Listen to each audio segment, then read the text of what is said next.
Hey guys, Chris Allen with Chris Allen Fitness here. We decided to start a new series called the Fat Loss Chronicles. Why? Well, as you can see in this picture here, this is me and my brother at the Grand Canyon over 20 years ago. I'm the one with the six-pack. And if we were to go and do that picture today, I would not have a six-pack. Now, so why I want to get back to that type of physique? Well, one, I just liked how I looked back then. Felt pretty good too. Second reason is my wife surprised me a while ago with a couple pairs of jeans because she thought the ones I had were kind of, faded and getting holes, but they were very comfortable to me. And she got a size smaller than I normally wear. And I put them on and I didn't like how tight they were. The third thing is it's probably just healthier. Generally speaking, to have a smaller waistline is healthier than having a larger waistline. So there's a couple of questions we need to ask. What is fat? Well, fat is stored energy. Just as in a battery stores energy, our body stores energy in the form of body fat. Whereas this battery can only store so much, our body can keep adding fat, or batteries if you like the analogy, to our waistline, to our butt, to everywhere, and we just keep getting bigger and bigger. Now, the amount of energy in food is measured in something called calories. For example, if you go to McDonald's and get a Big Mac meal with, the medium fries and a regular Coke, that is about 1,100 calories. I'm going to say about and estimate a few times in this, meaning because you don't really know exactly how much the patty weighed, it's pretty standardized, and how much lettuce and how much mayo exactly were on the Big Mac. Now, 1 pound of fat is about 3,500 calories. And what's called a maintenance level is the daily food intake that you would have, or I would have, where I neither gain weight nor lose weight. For example, if I went to McDonald's 3 times a day and had the Big Mac meal, that would be about 3,300 calories. And if I neither gain weight nor lose weight from eating the 3 Big Mac meals a day, you could say my maintenance level is 3,300 calories, or it's 3 Big Mac meals a day is my maintenance level. Now, to lose fat requires a sub-maintenance level of calories. You can do this through a couple of different ways. Way number 1 is to eat less food. I go to McDonald's and instead of having fries with it, I don't have fries with my 3 Big Mac meals. That would result in myself eating less calories. A second option is to expand more energy. I could walk or ride a bike to the McDonald's, or I could work out, either cardio or lifting weights, or what I prefer to do is a combination of both, eating less and working out. Now there's a TED Talk by a gentleman named Dr. Mike Isertal. He named it The Scientific Landscape of Healthy Eating. So I'm going to take what he said on there and apply that to myself in losing body fat. He said that for as far as healthy eating, 60% is the totality of what you eat. So I take that to mean for me, for losing body fat, 60% of my success is going to be the totality of the food that I eat. Then another 20% is what kind of food did I eat.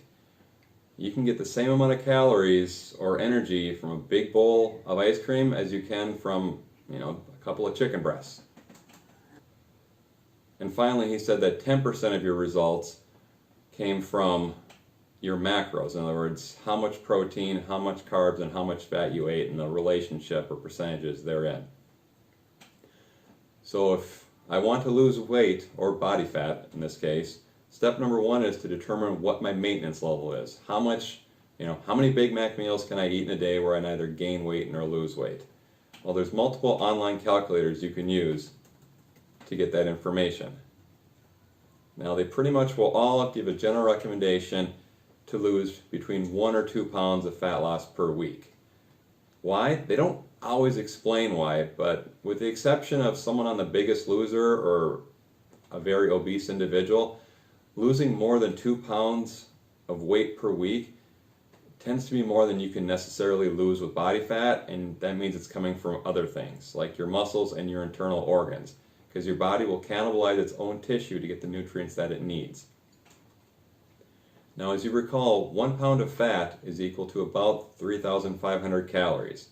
So over the course of a week, if you take 3,500 calories, divide that by 7 days in the week, that means 500 calories a day.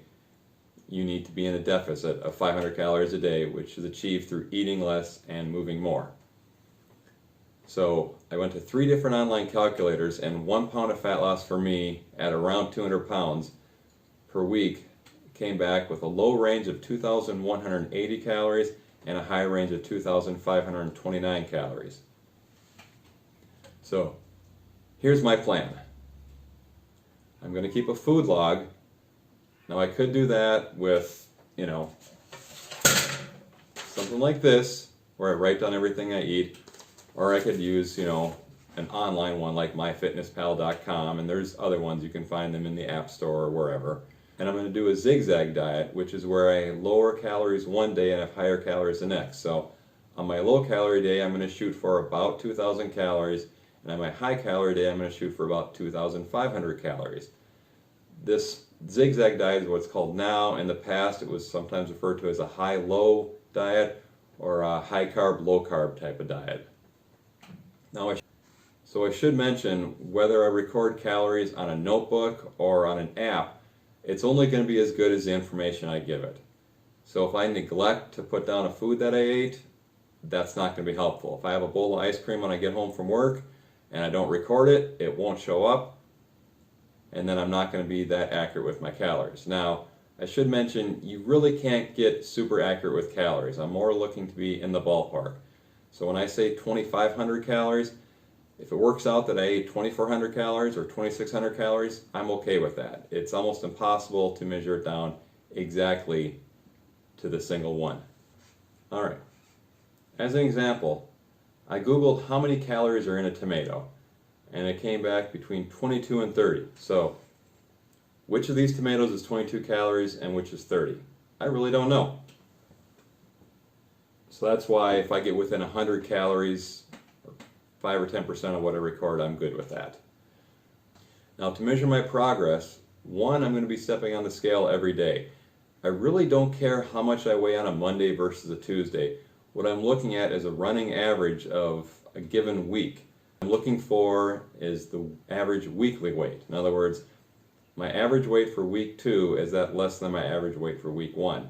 If it is, I'm probably doing a pretty good job of achieving my weight loss. Now, if I only am averaging, a half a pound, I want to get up to a pound a week, so then I may need to look into it. But most likely, I'm just going to start this diet or this weight loss chronicle plan and see what happens. I'm also going to be taking photos, because photos don't lie. I do have pictures of what I look like now with my shirt off, and at the end of this journey, we'll see what I look like then.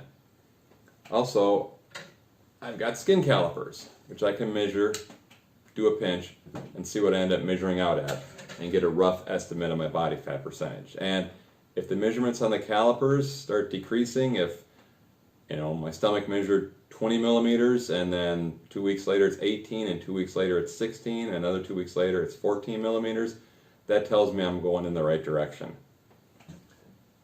Another method I have is this, a tape measure.